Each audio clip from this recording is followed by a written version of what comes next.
Ne budite danas srca tvrda, nego glas Gospodnji poslušajte. Aleluja, aleluja, aleluja.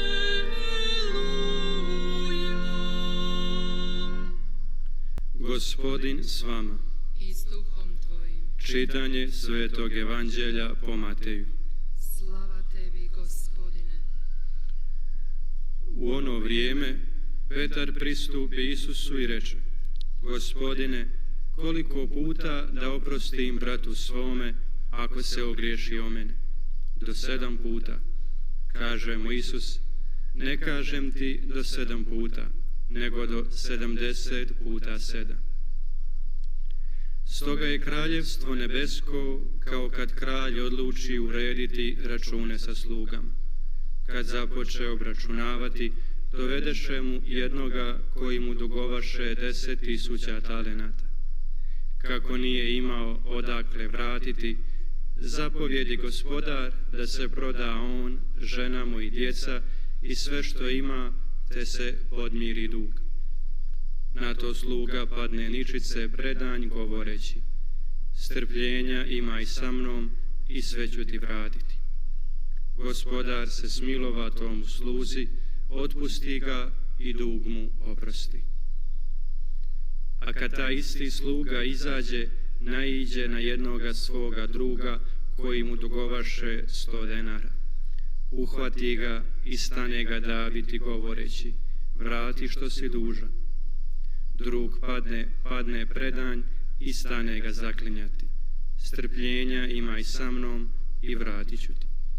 Ali on ne htjede, nego ode i baci ga u tamnicu dok mu ne vrati duga.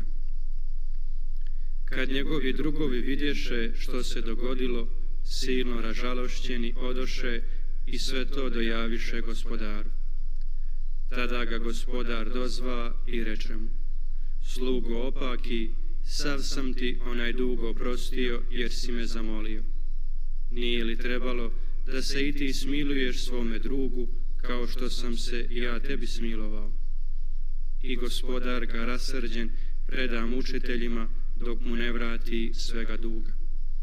Tako će i Otac moj nebeski učiniti s vama ako svatko od srca ne oprosti svome bratu.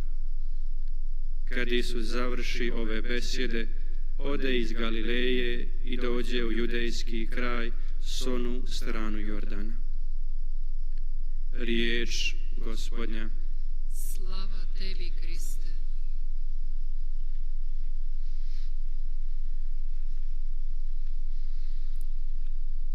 사랑하는 형제자매 여러분, 우리 그리스도인에게 있어서 성경은 생명의 책입니다. 그래서 우리들의 삶을 이 성경, 거룩한 책, 생명의 책을 통해서 보도록 초대받고 있습니다. 많은 성경에 등장하는 유명한 사람들이 우리들의 그리스도인 삶을 도와줄 수 있습니다. 이러한 사건 속에서 우리들의 자신을 알아볼 수 있고 우리들의 삶 속에서 일어나는 어려움이나 혹은 결핍, 단점을 알아볼 수 있습니다. 이런 일은 가능하다고 믿습니다.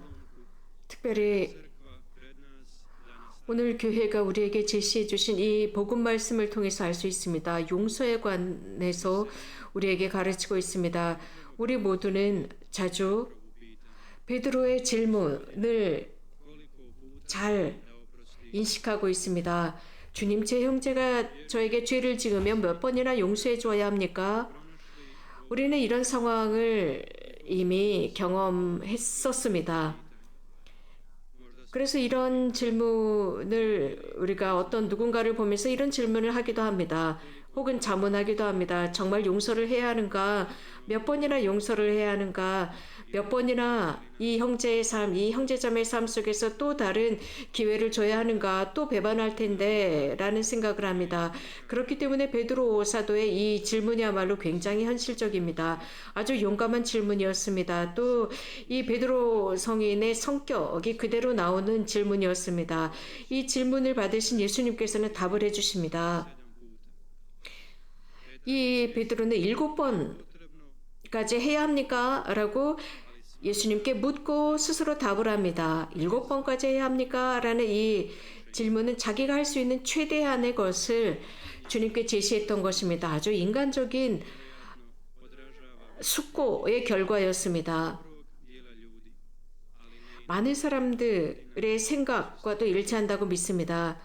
그러나 예수님께서는 이렇게 생각하지 않으셨습니다. 예수님께서는 이런 베드로의 질문과 그의 답 같은 질문, 자, 7번이라고 하는 것은 완전한 숫자입니다. 이러한 숫자 7번까지 해야 합니까? 라는 그 질문에 대해서 예수님은 77번이라고 말씀하십니다. 그래서 우리들의 생각을 초월하십니다. 그럼으로써 완전히 다른 논리를 제시하십니다. 그래서 그 뜻은 용서에는 한계가 없다라는 것입니다. 형제자매 여러분, 끊임없이 용서한다는 것은 쉽지 않다는 것을 우리 모두가 알고 있습니다. 예수님처럼 생각하는 게 쉽지가 않습니다. 정말 용서하는 게 타인을 용서한다는 것 쉽지 않습니다. 우리에게 상처를 입히고 자존심 상하게 만들고 우리들에게 어떤 열등감을 가져다 준 사람들을 용서한다는 것 쉽지 않습니다. 하지만 예수님은 전혀 다른 방법으로 생각하셨습니다. 여기에서 강조하시는 것은 나와 내 앞에서 불의를 행한 사람을 강조하는 것이 아니라 나와 하느님과의 관계를 강조하십니다. 이러한 나와 하느님과의 관계야말로 우리들의 행동의 모범이 되어야 합니다. 즉 용서의 척도가 되는 것입니다. 우리에게 상처를 입힌 사람을 보면서 우리는 이러한 척도, 이러한 잣대를 갖다 대는 것입니다. 우리 각자는 삶을 살아가면서 우리가 인정할 수 있는 게 있습니다. 우리는 정말 몇 번이나 하느님으로부터 용서를 받았는지입니다. 이런 하느님의 용서는 무엇보다도 고해성사를 통해서 옵니다. 고해성사를 통해서 하느님께서는 늘 우리를 용서해 주시고 늘 새로운 기회를 제공해 주십니다. 그분의 용서는 의심할 여지 없이 또는 의문의 대상이 될 수가 없습니다. 항상 용서해 주십니다. 우리가 용서를 청할 때마다 용서를 받을 수 있습니다. 프란치스코 교황님의 책 제목에서도 이것을 단언해주고 있습니다. 하느님의 이름은 자비라는 책 제목입니다. 자비라고 하는 것은 하느님의 가장 큰 특징들 중에 하나입니다. 하느님께서는 다른 것은 하실 수 없고 오로지 자비의 활동만을 하시는 분이십니다. 우리는 하느님으로부터 자비를 받는데 특히 고해성사를 통해서 그렇습니다. 우리 각자는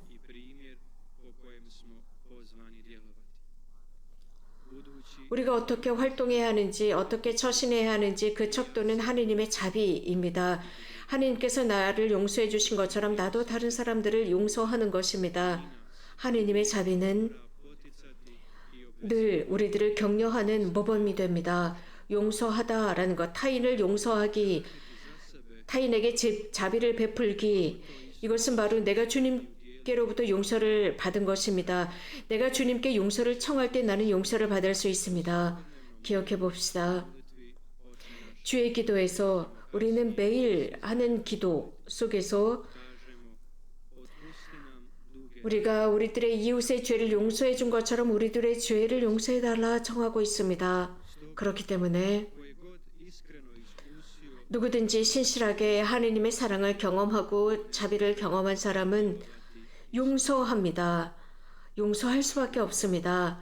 하느님의 그 사랑은 우리들의 삶을 어루만지고 우리들의 마음을 어루만지고 건드려서 우리들을 통해서 다른 사람들이 변모되도록 그들을 건드립니다. 그들을 격려합니다.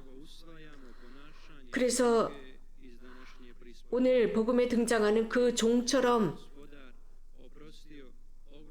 행동하지 못하게 만듭니다. 그 주인은 큰 빚을 탕감해 줍니다. 그러나 이 종은 자신에게 빚을 진, 아주 작은 빚을 진 자신의 친구를 용서하지 못합니다. 그리고 감옥에 가두어 버립니다. 이 말씀은 우리들 각자에게 하시는 말씀입니다. 정말 우리는 어떻게 행동하느냐입니다. 임금이 종을 어떻게 대했는지 보라는 것입니다. 너의 동료도 가엾게 여겨야 되지 않느냐? 내가 너를 가엾게 여기고 내 죄를 너의 빚을 탕감해 준 것처럼이라고 하고 있습니다. 우리 모두는 다시 한번 이 말씀을 기억하면서 하나님께서 우리를 향해서 어떻게 행동하시는지, 당신의 사랑 속에서 우리들에게 어떻게 행동하시는지 생각하면서 우리도 이웃에게 어떻게 행동해야 하는지 자성해야 합니다. 오늘 우리가 봉헌하는 이 성체 성사를 통해서 예수님께서는 당신의 성체를 주시고 우리들을 사랑하시고 이웃을 사랑할 수 있도록 격려하십니다. 주님을 사랑하고 우리들의 형제자매를 사랑하도록 격려하십니다. 항상 주님을 찬미합시다.